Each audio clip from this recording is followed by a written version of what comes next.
Nou ja, julle, daar is hy, my laaste enetjie vir vandag. Die Vortex S-series vir die spesiemanne. Vir die feedermanne wat feeder doen.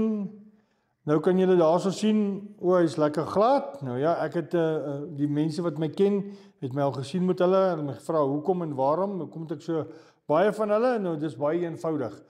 Ek gebruik hulle by die feeder, ek gebruik hulle met my spesie. Wat ek van hou van hulle is vir die spotrot. Ek gooi lekker met hom met die spotrot, ek gooi my makervlout met hom.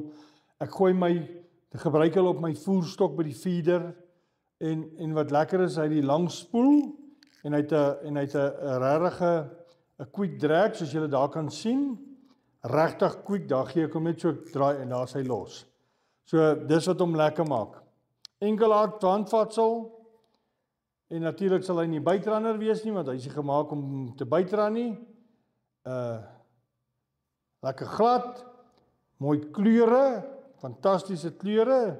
Hy vertoon sommer net mooi. Vortex S, kom kuier vir my. Kom voel hom, kom rol hom self, jy kan self kom kyk. Dis 'n fantastiese katrol. En as jy daar kan sien, hy het 'n baie stadige oscillasie. So hy rol hy lyn so egalig op, hy het nog wel 'n verskriklike mooi lyn lei. En dit is wat belangrik is vir ons. Nou ja, daar's hy. Kom kuier vir my, kom kyk, gesels, sal jou wys. En ons sit vir jou lyn op en dan kan jy self kyk hoe mooi sy lyn lei. Sien julle in die winkel.